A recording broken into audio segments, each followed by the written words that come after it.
ఇవాళ జరుగుతున్న పరిణామాలను చూసేరు అనుకోండి, మనము ఒక కొత్త పాత ప్రపంచాన్ని చూడబోతున్నామా?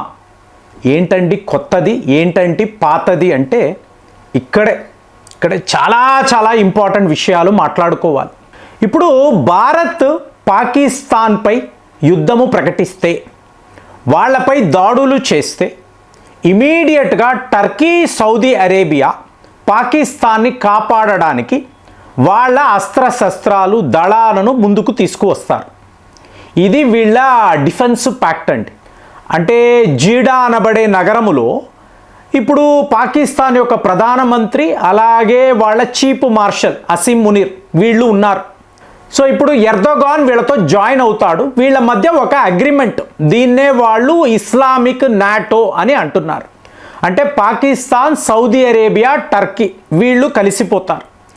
ఏ ఒక దేశం మీద దాడులు జరిగినా కూడా తక్కిన రెండు దేశాల మీద అటాక్స్ జరిగినట్టే. ఇది ఒప్పందం. టెస్టింగ్ చూద్దామని హూదీస్, వీళ్ళందరూ షియా ముస్లిమ్స్ అండి, హూదీస్ వాళ్ళు సౌదీ అరేబియా మీద అటాక్స్ కూడా నిన్న చేశారు. కానీ పాకిస్తానో టర్కీయో డిఫెండ్ చేయలేదు. సో వేరే విషయం. కానీ ఇక్కడ మీరు చూసారనుకోండి, ఎప్పుడైతే వార్తలు బయటికి వచ్చాయో అంటే వీళ్ళు ముగ్గురు కలవబోతున్నారు, ఇమీడియట్గా ఇజ్రాయెల్ యొక్క ప్రధానమంత్రి బెంజమిన్ నెతన్యాహు ఇక్కడ ఢిల్లీలో ఉండే నరేంద్ర మోదీ గారికి ఫోన్ చేసి దీని విషయంగా వీళ్ళు మాట్లాడుకున్నారు. అంటే ఇండియా ఇజ్రాయెల్ స్ట్రాటజిక్ పార్ట్నర్షిప్ అంటా చూసారా, దీనిని బలోపేతము చెయ్యాలి, ఇంకా అగ్రెసివ్గా మనము వర్క్ చెయ్యాలి అని బెంజమిన్ నెతన్యాహు మోదీ గారిని రిక్వెస్ట్ చేయడం. సో ఇదంతా చూసారనుకోండి, అమెరికా లేని ఒప్పందాలండి, అమెరికా లేని గ్రూప్స్.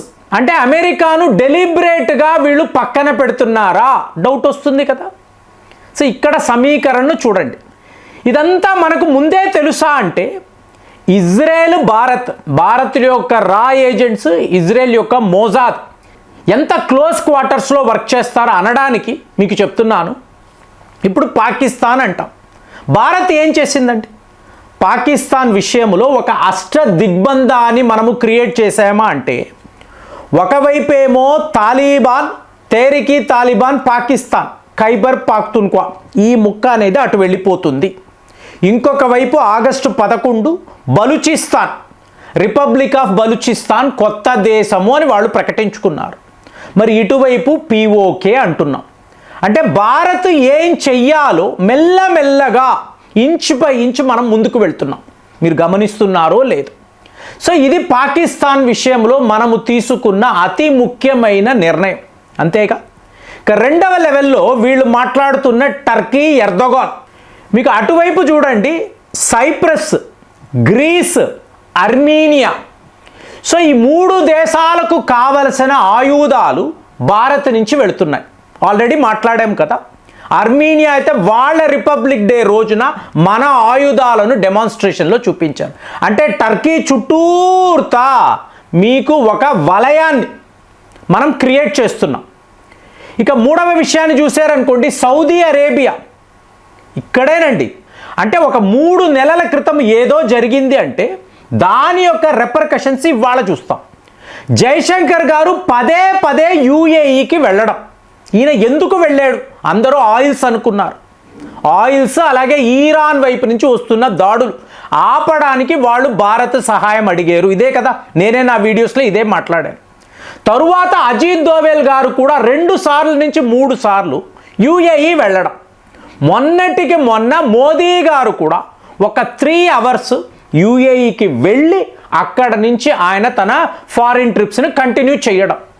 ఏంటండి అంటే ఇవాళ మీరు గమనించారనుకోండి, సౌదీ అరేబియా పాకిస్తాన్తో కలిసింది. సో మనము ఏం చేసాము? యూఏఈని మన వైపు తిప్పుకున్నాం. అంటే ఫ్రంట్ ఏమిటండి? Pakistan, Saudi Arabia, Turkey. అంటే ఇక్కడ భారత్, ఇజ్రాయెల్, యూఏఈ. మీకు అర్థమైందా అండి ఆట? మైనస్ అమెరికా లేదు ఇందులో. ఇప్పుడు ఇక్కడ ఒక విషయాన్ని గమనించాలి. అమెరికా యొక్క వైస్ ప్రెసిడెంట్ జేడి వాన్స్ ఆయన ఏం మాట్లాడాడు? ఇజ్రాయెల్కి సపోర్ట్గా నిలబడే ఒకే ఒక దేశము అమెరికా. మరి నువ్వు మాతోనే గొడవ పడితే ఎలాగా? బెంజమిన్ నెతన్యాహుని ఉద్దేశించి మాట్లాడాడు. అవును, నీ సపోర్ట్ నేను ఏ రోజు మర్చిపోను, కరెక్టే నువ్వు చెప్పింది. కానీ నీకన్నా ఒక శక్తివంతమైన చిన్న దేశము, దాని యొక్క పాపులేషన్ 140 కోట్లు. సో దాని ముందు నువ్వు నిలబడలేవు కదా. ఆ దేశమే భారత్ అని స్వయాన ఇజ్రాయెల్ యొక్క ప్రధానమంత్రి, అంటే భారత్కు ఇజ్రాయెల్కి మధ్య ఎలాంటి ఒక రిలేషన్షిప్ ఉందో చెప్పడానికి చెప్తున్నా. అమెరికానే ఎదిరించడానికి ఇవాళ ఇజ్రాయెల్ వాళ్ళు రెడీ అయిపోయి ఉన్నారు. ఎవరి కోసరమో? ఒక్క భారత్ కోసరం. భారత్ నుంచి కుప్పలు తెప్పలుగా ఇజ్రాయెల్కి ఆయుధాలు వెళ్తున్నట్టు వార్తలు. ఇదేమైనా సీక్రెట్ మిషన్ అంటే కాదు, మీకు ఇది ఒక జాయింట్ వెంచర్. ఇజ్రాయెల్కి సంబంధించిన ఎల్బిట్ సిస్టమ్స్ అనండి, అలాగే రఫేల్ అడ్వాన్స్డ్ డిఫెన్స్ సిస్టమ్స్, మీకు ఇజ్రాయెల్ ఏరోస్పేస్ ఇండస్ట్రీస్. సో ఈ సంస్థలంతా మీకు ఇక్కడ హైదరాబాదులో, మీకు బెంగళూరులో, ఉత్తరప్రదేశ్లో ఎన్నెన్ని ఫ్యాక్టరీలు, ఎన్నెన్ని ఆయుధాలు, బారక్ 8 అనబడే మీకు టాప్ క్లాస్ మిసైల్స్ ఇక్కడ భారత్లోనే తయారు చేస్తున్నారు. వీటినే వీళ్ళు ఇజ్రాయెల్కి పంపిస్తున్నారు. ఒప్పందంలో ఉంది. ఇప్పుడు రష్యా వాళ్ళు బ్రహ్మోస్ వాడాలి అనుకున్నారు అనుకోండి, అక్కడ మీకు అలాంటి ఒక ఏర్పాటు లేదండి.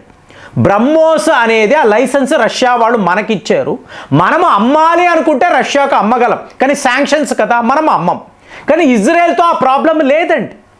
సో మన ఆయుధాలు ఇజ్రాయెల్కి బోల్డ్ అని వెళ్తున్నాయి, ఒప్పందాలు ఉన్నాయి. కాబట్టి మనము ఇరాన్కి వ్యతిరేకంగా వెళ్ళేమా అంటే అలా కాదు కదా. ఇరాన్తోనూ మనకు సత్సంబంధాలు ఉన్నాయి. ఇదంతా మీరు చూసారు అనుకోండి. ఒక ఇస్లామిక్ నాటో మనకు ఉండాలి, అమెరికాను నమ్మకూడదు ఇక. సో మన డబ్బుతోనే వాడు బతుకుతున్నాడు, మనకే ద్రోహం చేస్తున్నాడు. అలాంటిది అమెరికా లేని ఒక కొత్త ఫ్రంట్ను మనము తీసుకురావాలి అని అరబు దేశాలు భావిస్తున్నారు. అంటే ఏమైంది? ఒకప్పుడు నైట్ టెంప్లర్స్ అంటారు, క్రైస్తవ మతము కోసమే పోరాటాలు చేసే ఒక గ్రూప్.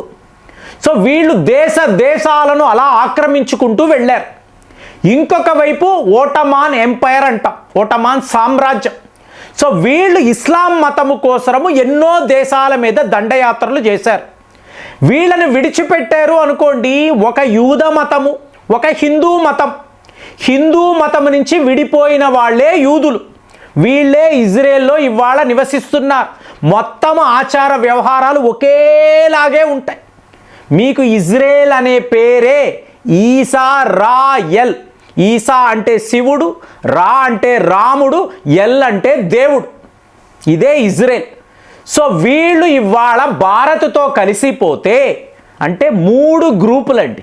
రష్యాను వదిలేస్తే 3 గ్రూపులు, క్రైస్తవ మతానికి చెందిన గ్రూప్స్, ఇస్లాం మతానికి చెందిన అరబు దేశాలు, తరువాత ఇవాళ హిందూ మతము, యూద మతం, వీళ్ళు కలిసిపోయారా? అందుకే అంటున్నాను, మీకు హిస్టరీ రిపీట్స్ అన్నప్పుడు కొత్త పాత ప్రపంచాన్ని, 1000 సంవత్సరాల క్రితము ఈ ప్రపంచము ఎలా ఉండేదో అదే పద్ధతిలో ఇవాళ ప్రతిదీ కూడా జరుగుతుంది. సో దీన్ని మనం ముందే ఊహించాం. భారత్ ఎప్పుడైతే యూఏఈకి పదే వెళ్తుందో, సౌదీ అరేబియా నుంచి యూఏఈని దూరము చేసాం. ఇవాళ ఇజ్రాయెల్తో కలిపేసుకుంటాం. సో ఇప్పుడు ఈ ఫ్రంట్ని మీరు చూశారు అనుకోండి, భారత్ ఒక ఫర్మిడబుల్ ఫోర్స్గా ఇజ్రాయెల్ వాళ్ళు గుర్తించారు. ఒక్కటి ఫ్రెండ్స్, ఇజ్రాయెల్ అనబడే చిన్న దేశము తలచుకుంటే అమెరికాను వితిన్ డేస్ అతలాకుతలము చెయ్యగలదు. ఎందుకు అంటే ప్రపంచ పాలకుల్లో మీకు 90% వాళ్ళు ఇజ్రాయెల్ పౌరులే. అలాంటి ఇజ్రాయెల్ ఇవాళ భారత్ మా గురువు లాంటి దేశము, మేము భారత్తో కలుస్తున్నాం, మాతో భారత్ ఉంది అంటున్నారు. అంటే భారత్ యొక్క ఈ గ్లోబల్ పవర్ రోజు రోజుకి పెరుగుతుందని మీకు అనిపిస్తుందా? కామెంట్స్లో రాయండి. మళ్ళీ వచ్చే వీడియోలో కలుద్దాం. జై హింద్.